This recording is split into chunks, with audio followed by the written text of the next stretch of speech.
Strange kind of deja vu feeling to this episode, isn't there, Maggie? A little bit. Well, there and back again. So we've had an interesting experience over the month of January. That's when we're recording this. We have rewatched all 3 Lord of the Rings movies this month, extended edition, in a theater. Yes. Thanks to Alamo Drafthouse. At some point, this podcast is just an unpaid advertisement When are for they gonna Alamo. When are they going to sponsor us? I think They it's really time. should. We should reach out to them. We're got 100,000 subs on YouTube now, so I think we can do it. 100. No, I said 100, and then I altered to 1,000. Whatever. Anyway, yeah, no, but so this was great because they a while back they did all the Harry Potter movies. They showed like one Harry Potter movie like each week, and we went every week, and that was really fun. And we ended up doing it with my parents. You and I, like Cam, like got the tickets like immediately because they were doing it. We had the pass. We're like, yes, we have to do this. For 2 months. That was a 2-month journey. Yeah, because it's 8 weeks. And we told my parents, they're like, oh, can we come? And we're like, yeah, sure. Like, get your tickets, come, sit with us and it'll be fun. And they went almost every single week with us. And we talked about how much fun that was and it was great. And then in early December, Alamo announced this and we thought, we got to do this for my parents for Christmas. And so we got my parents and us tickets for all the Lord of the Rings movies every week for 3 weeks. And it was so much fun. But it was great because they were doing the extended versions. Oh, yeah. So every Sunday, we like strapped in for a 4-hour theater experience, which I don't think I've ever sat in a movie that long in a theater. No. Because I never saw these movies in theaters, except we saw Return of the King on its 20th anniversary last year. But other than that, I had never seen these in the theater. We have seen Oppenheimer in theater 4 times. But that's only 3 hours long. So it's not 12 all put together. But I'm saying I had never like sat and watched a movie for 4.5 hours in a theater before. Sure. It was very exciting. I think it's a testament to their renovations because they have Yes. much more comfortable chairs than they used to. But this was interesting because, we hadn't, except for that one like showing of Return of the King, we hadn't watched these movies since we had done our podcast coverage, since we had done chapter by chapter discussions of the books and then watch the movies along with the books as we were reading them. Yeah, that's how this show started, was as a Tolkien show. And we got so deep into that series, doing that close reading and then going pretty slowly through the movies. It was a couple episodes per movie. Yeah, because we would like kind of like try to line it up with where we were in the book. So we didn't usually watch the entire movie all at one go, or like we talked about it in chunks. Like it wasn't super clean. And those were the only episodes we were doing. We were learning how to do this. So that was an incredibly involved journey. And you're right, I haven't interacted with this franchise really at all since we moved on to The Witcher and opened up to all the other Tuesday episodes. Right, because we were just like, we did it, we're done. We kind of want some separation from Tolkien for a while. And going back to it in this way, which is sort of the ideal way to experience any work of art, but especially one you really care about. And I know for you and for your parents and for me, I think, there were at least one movie you hadn't seen on the big screen. Yeah. Never mind it being the extended that, of course, weren't screened there in the original. But we had some thoughts. Yeah. Watching, kind of going back to this franchise, going back to the series of movies, after some time away from them, after being in it so deep as, Tolkien podcasters before we were just everything art podcasters, we wanted to revisit this trilogy with those new thoughts and observations. What spoke to us this time? What we resonated with? Maybe I made sense of a few things that I hadn't ever really puzzled out before.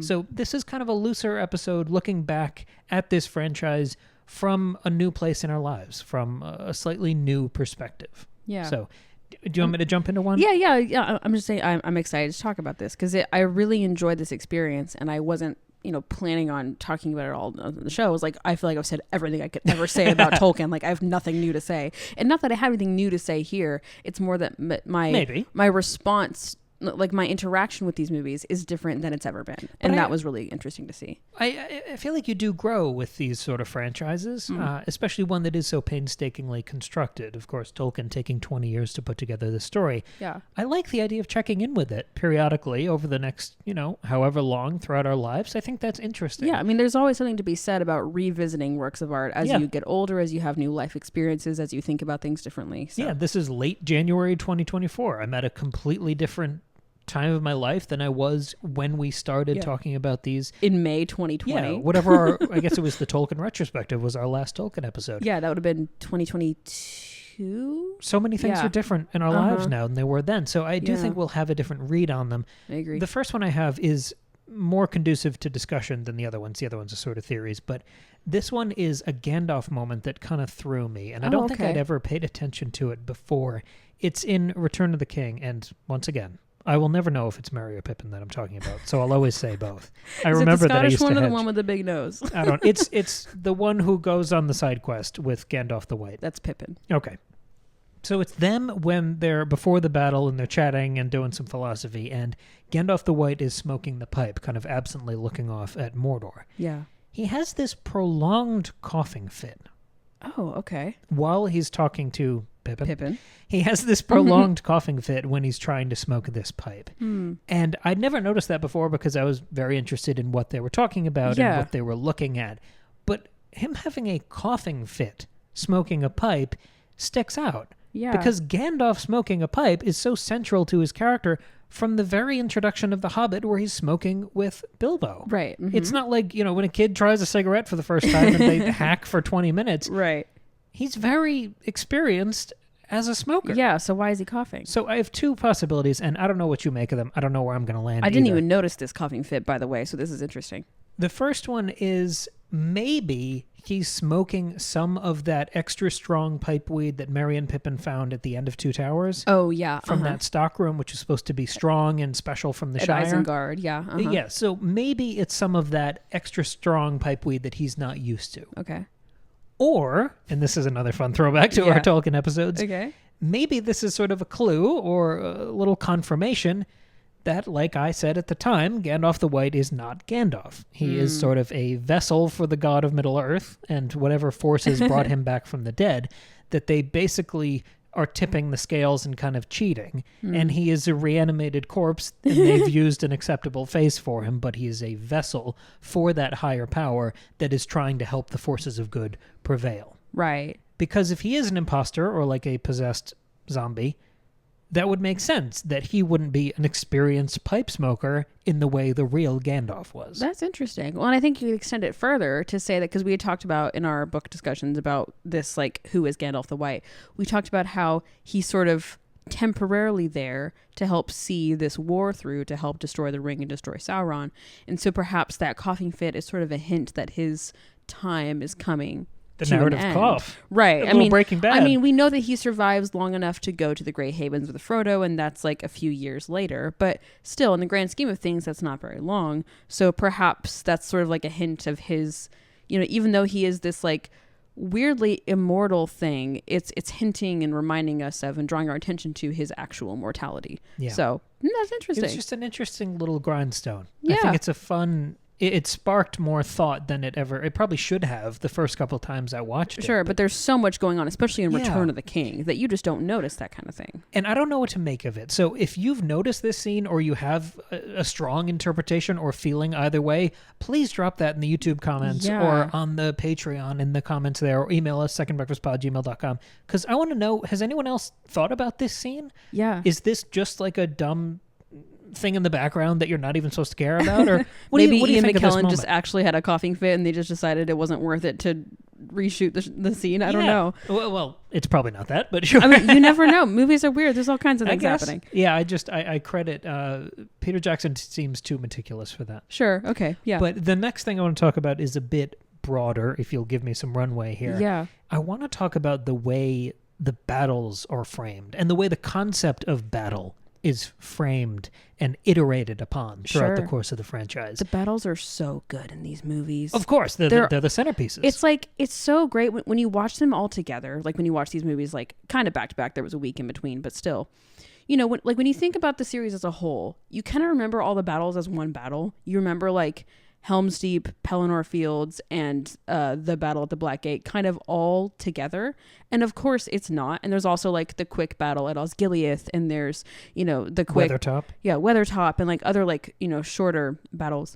But you remember them all together as this grand epic thing. And then when you watch them, it's actually so astounding, because you watch like the first big true battle in the series is Helm's Deep, and that's at the end of Two Towers. So you watch that and you're like, holy shit, that was the most amazing cinematic battle I've ever seen. Yeah. And then Return of the King has like 3 of them, and you're like, it keeps one-upping it. It keeps going. Like when you think back of like Eowyn killing the Witch King, that feels like the finale of the series, and it's just one of the battles. It's just one moment of, I mean, it's a huge moment. But it's part of like a montage of 3 different plot lines crescendoing at the same moment. Yes, and then like that's not even the final battle, because then we still have the one at the Black Gate at Mordor. And of course you still have Frodo doing his own battles with Shelob and destroying the ring. So they're so astoundingly good. Yeah. I was so blown away by that upon this rewatch of everything. Yeah, it was the portrayal of violence that is so fascinating and powerfully rendered.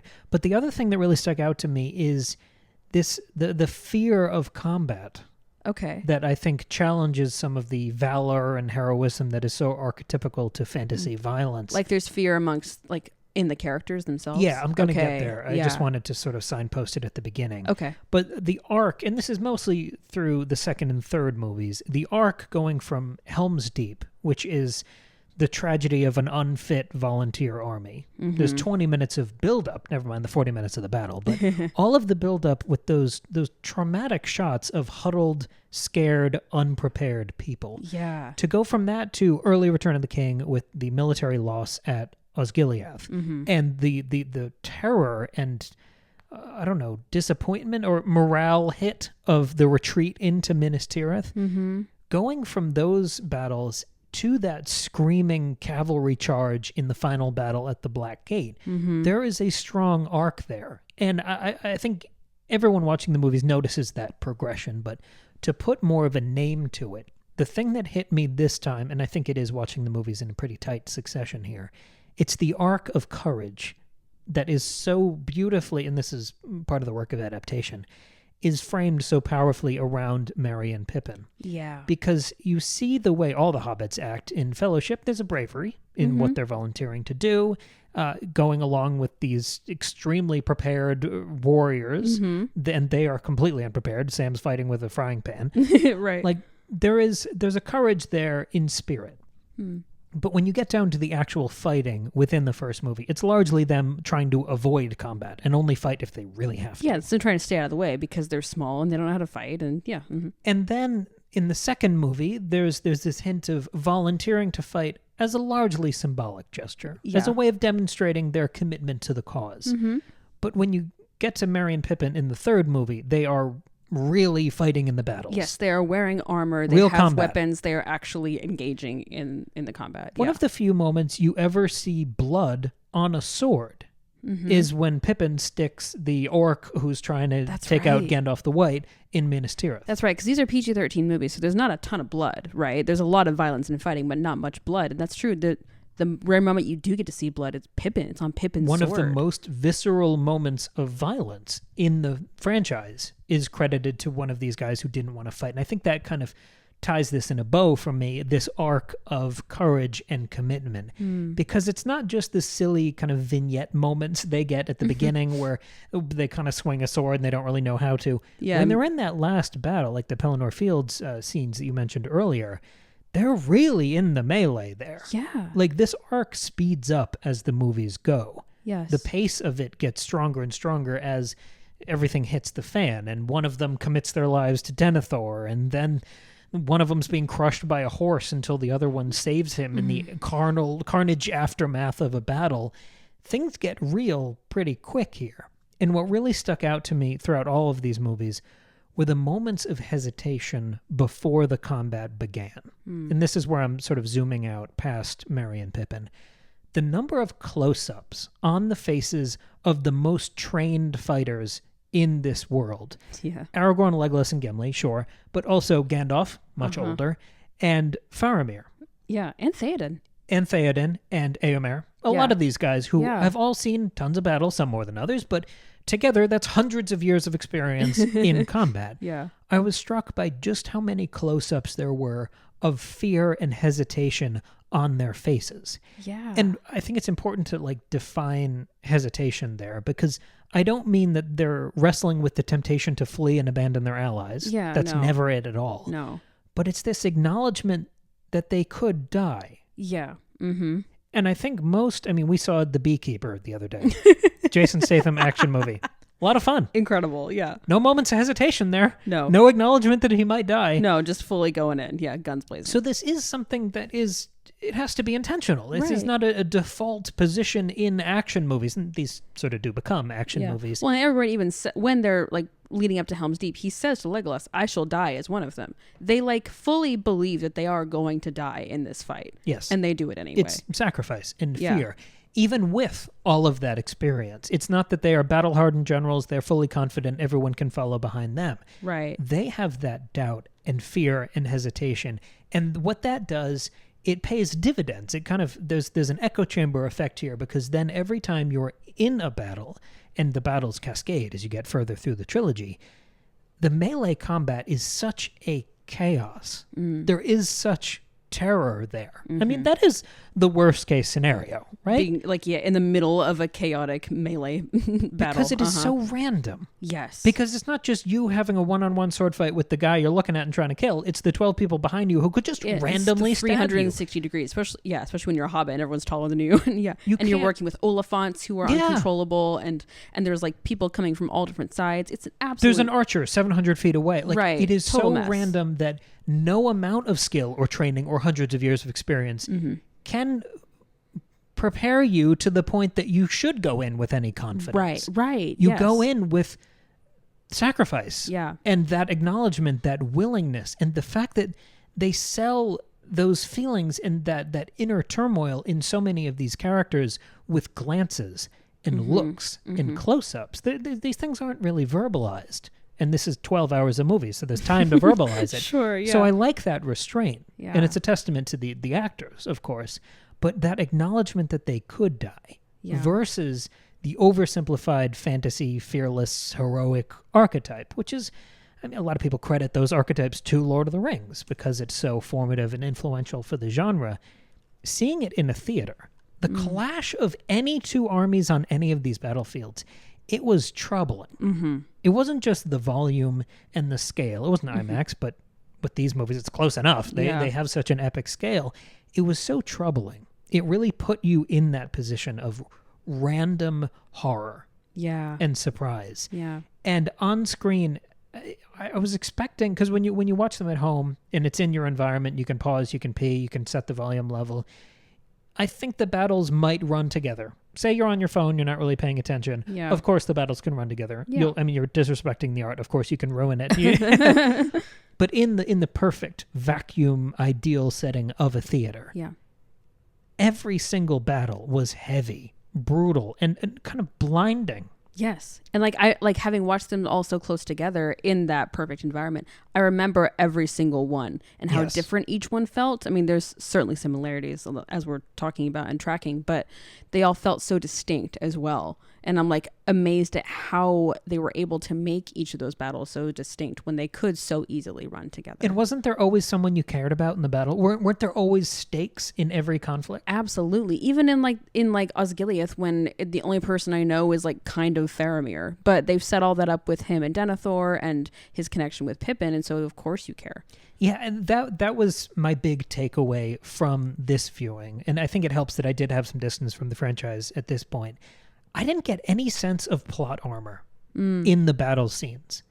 Yeah. Like, these films feel dangerous. The battles feel uncertain, and their success never feels guaranteed. That's true. Yeah, that's really true. Even though you look back and you're like, okay, the only main characters who die are Boromir, and that's it. Oh, and Gandalf kind of, Gandalf briefly. Yeah. For 2 hours of one movie. But it doesn't feel like anybody's safe. You're so right. Yeah. And I think that effect, that echo chamber that I talk about, the effect is to heighten the stakes and double down on the thing that always appeals to you, that character focus. It's such beautiful, consistent work, but it kind of tries the luck of the characters. And this is one of the other things that stuck out to me here.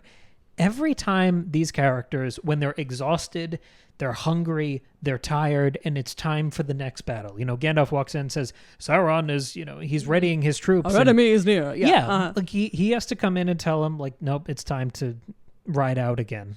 Like Guy Fieri at the beginning of a new episode. We're rolling out. It's time to roll out again.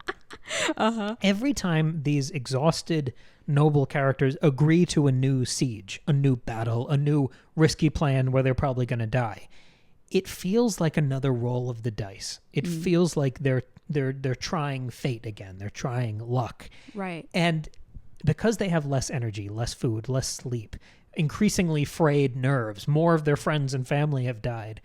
Through that lens, I feel like this was the first viewing where I kind of understood Theoden's hesitation in maybe not going to help Gondor.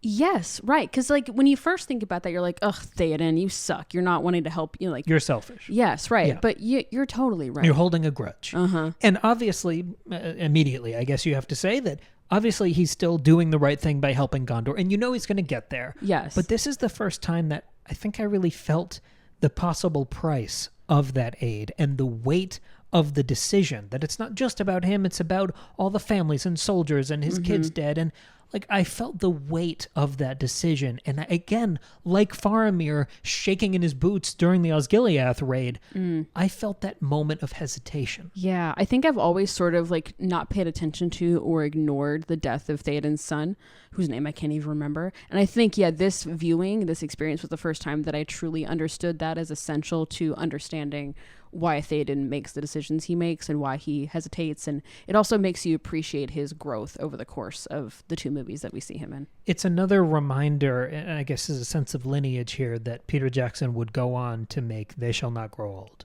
Yeah. Which is so much about the random horror of trench warfare, close combat. And that justified fear and hesitation that any soldier is going to feel. The price of those decisions and sacrifices. I think this hesitation that you're tracking, and I especially like tracking it through the hobbits, because you're so right that they all kind of carry, that they sort of like symbolize like the way that the hesitation and courage like develops over the course of the movies.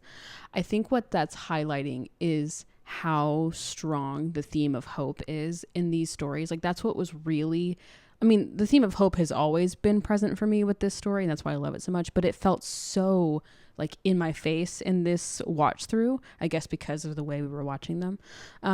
But especially like if you started at Helm's Deep, you see how hopeless that situation is and how they're all like ready to die. But even though they know that they are probably defeated, they still have hope. Not hope that like it's all going to be fine, but more hope that they're doing the right thing and that this is what should happen. And then, of course, things turn in their favor. Gandalf brings the elves to help at Helm's Deep. And Éomer and his group come. We also get, like the same thing happens at Pelennor Fields because Aragorn's able to bring his army of the dead, and like et cetera, et cetera. Like things keep turning in their favor, and it's not like every time something goes wrong, they're hoping that a miracle will happen. It's more that this is terrifying. I know that it's random. I know that it is very likely, or it is certain that I'm going to die, and that it's not going to go well. But I have hope enough to try. And the thing that saves them is usually that they have friends or are good people. Right. Yeah, exactly. Or that because they held out, because they had hope, that bought them enough time for the things to turn or the good thing to turn up. So I really appreciated that, because you're right. It is easy to look at this as, oh yeah, it's these brave, like classic fantasy, fearless heroes. And it's not that at all. It's people who are terrified and ill-equipped and confused and like just doing their best. And it ends up working out. The word hope was used a lot more than I remembered. Yeah. Mm-hmm. I caught it kind of every time. And not that it was overused, but I really clocked it on this viewing. And I really clocked how this sort of, you've kind of got 2 storylines. You got Frodo and Sam and everybody else. I've always noted the way that those 2 are connected throughout the last 2 movies, but it felt so, I noticed it so much more in this viewing, the way that it would like flip from, hope is fading in this plot line. Let's go to the other plot line and see how they're able to overcome that fading hope and like, or that, and then try again, right? Or vice versa. And the way that they interlocked and interwove, especially in Return of the King, in that scene you opened talking about when Gandalf and Pippin are looking out at Mordor and, Cirith Ungol, and they can see over there. And then we cut over and Frodo's over there. And then when like the tower of like Cirith Ungol like opens up and the green blast goes into the sky, and then you can see Gandalf and Pippin literally seeing that, and you see how actually close these 2 storylines are. The way that all those things interacted, in that scene, Gandalf and Pippin are having a discussion about hope. Like the way that it all connects, I think, really drove all those themes home. The structural work of the adaptation that's being done here. Obviously, there's so many dialogue moments that are so classic and so memorable, but the work they're doing on a structural level to tie things in, to flip between storylines much more frequently than happens in the book. I think that gets more and more impressive the more times you watch this. Yeah. It's one of the great powers of this adaptation. Yes, definitely. Is the skill there, the resonance, the understanding and empathy for the source material just sings on every rewatch. Yeah, definitely. Something you and I were talking in the car when we were on the way to or from, I don't remember, Two Towers, and I think you were dreading Treebeard.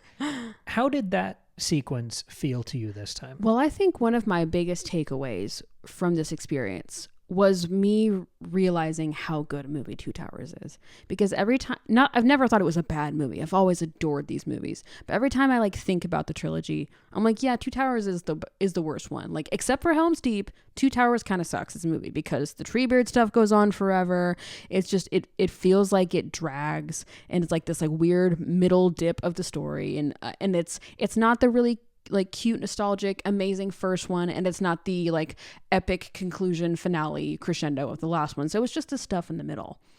But watching it back this time, I was like, this is such a good movie. And the Treebeard stuff, honestly, it is the slowest part of the movie, but it didn't feel nearly as draggy or exhausting or tedious as it usually does. I don't know if that's because my attention had to be focused on the movie. I don't know if it's because we were at an Alamo Draft House and I got snacks and maybe that helped. But I think it was because I was so much more enchanted by everything else happening in the movie, with all the stuff with Rohan and Theoden. The older I get and the more I see these movies, the more I love the Rohan plot, but I really, really liked it on this watch.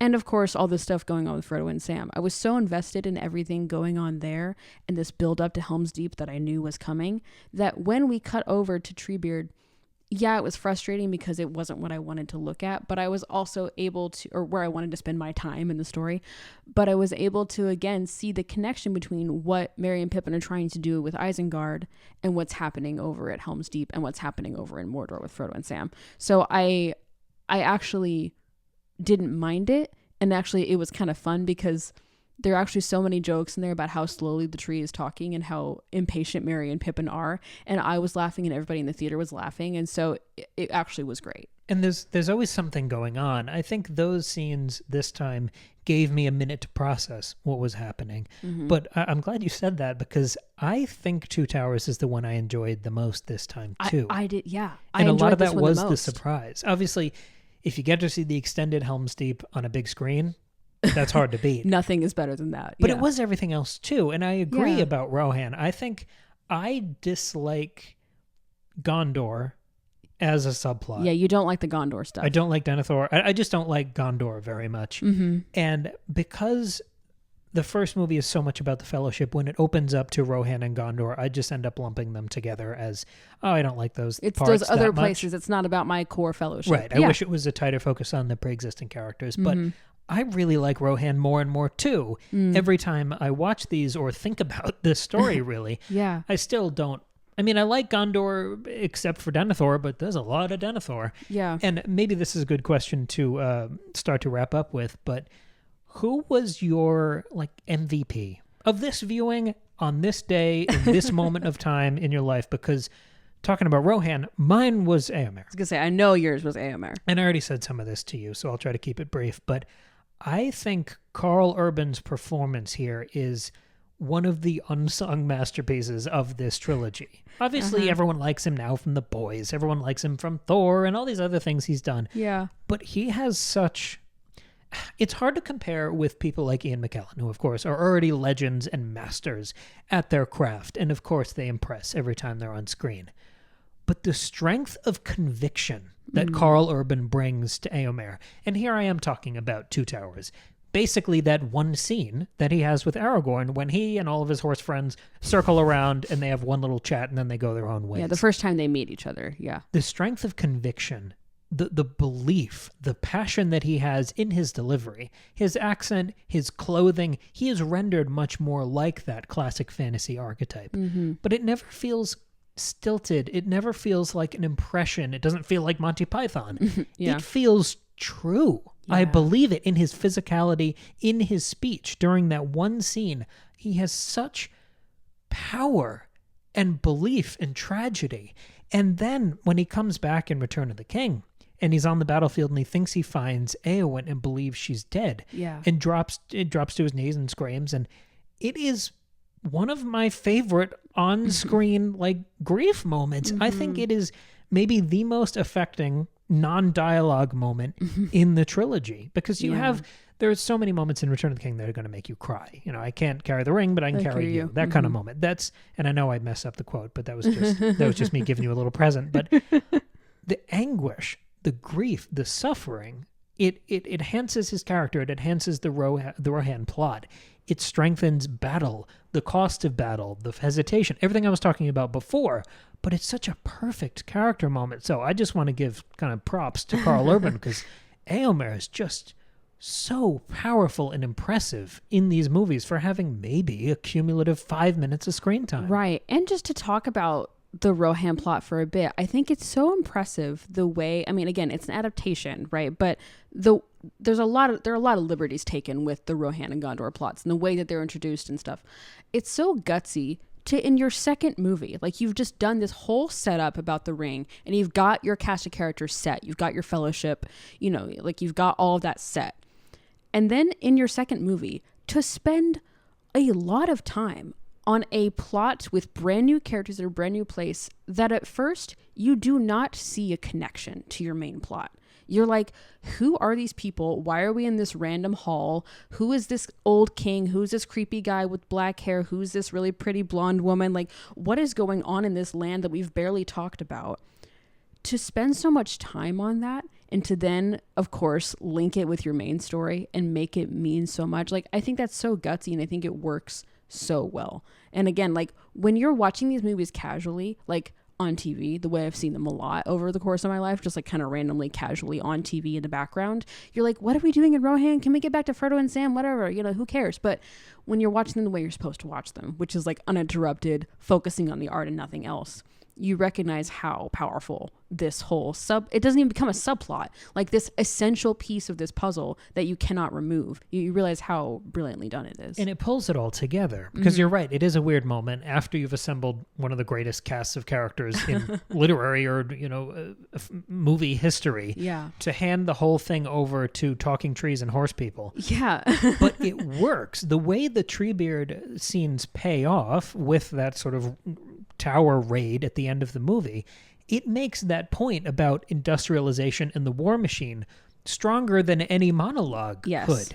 And the Rohan plot sells so many other ideas. Right. Well, it does, because the reason I'm saying that is because I think, looking back, my MVP of this watch through is Aragorn. And I think in this adaptation of this story, the Rohan plot does so much for Aragorn's character in like watching him become this king. Because I think one of the biggest downfalls of the books is that I am not sold on Aragorn's journey to becoming this lost king of Gondor. Like, I'm not sold on like how important it is and how big a deal it is, and like his own personal like character struggles with the whole thing. I wasn't really sold on that in the books, at least from my memory. Book singular, it is one book, whatever. But I am really sold on it through these movies, because the way you see him try to navigate Helm's Deep and how much of a like initial failure and then success that is, and the way he navigates like battling with leaving the Rohirrim so that he can go get the army of the dead. Like, I think that's all so key for Aragorn, and like watching his struggle, and going back to what you said at the beginning, watching his hesitation, his fear, his self-doubt, but his holding on to hope and him just like still trying is what makes him such a good leader. Like his dedication to like, I'm going to die with these people who aren't even my own people, but I've made a commitment to them and I have to try to help them. So I will die as one of them. I think that's huge.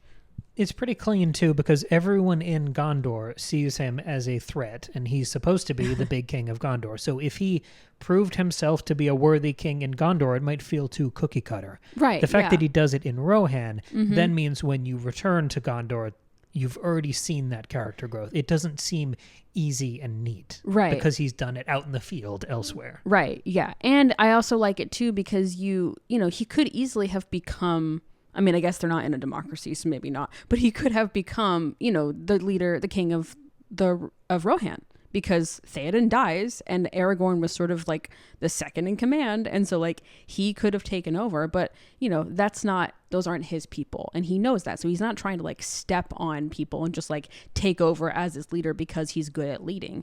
He has to prove his ability to lead and then take the place that is his by blood because they live in a monarchical society. So I think that the Rohan plot, while being an essential piece to the whole story and like having all these great characters like Éomer, like Theoden, like Éowyn, it also does a lot for Aragorn, and Aragorn really stood out to me in these viewings. Yeah, I got a lot out of this. I did too. It was really nice. I mean, we also kind of said, you know, we've seen these movies a lot. I kind of don't want to watch them again for a long time because we just like, it was a little bit, especially in Return of the King. I think some things felt a little bit not tedious, just we've seen this a lot. You get burned out, yeah. But I'm still really blown away by how much I loved Two Towers, especially. I love all of these movies, and it was a joy to see each one. But I was really blown away with my viewing of Two Towers. Yeah. And just like, and looking at the whole series together, and not in like a fragmented way, and like thinking about the books, of course, but also just like fully immersing myself in the story, and not,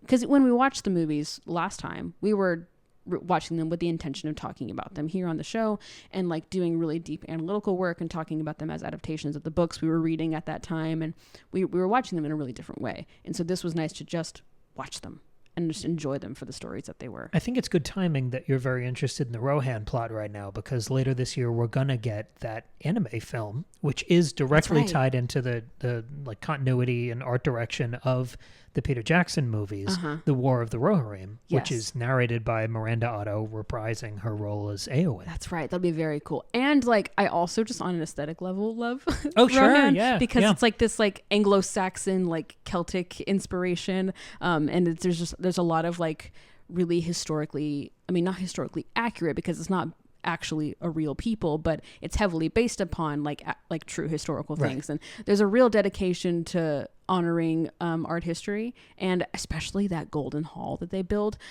Of all the like behind the scenes stuff of the Lord of the Rings appendices that I've watched, when they talk about how they like built a whole ass hall on this hill, like it wasn't just like on a set, like they built this actual hall, and it's like this beautiful architecture with the rounded arches, and it's all wood and the gold, like, and all the intricate wood carving. Like it's so cool. Two Towers also has the funniest moment of the trilogy, which is when Theoden is dressed as a Keebler elf. Oh my god, some of his outfit choices, man. No, the best is actually, it's in Return of the King. It's when they are on their way to Gondor and they're up on that hill, and that's when Arwen's dad, what's his name?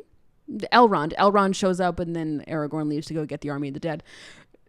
Theoden is wearing the most absurd outfit you've ever seen. Like, watch it back and you're like, what is this Keebler elf wearing? It's so funny. Anyway, it always takes me out of it. The costumes in that movie are perfect except for that one choice. It's so funny.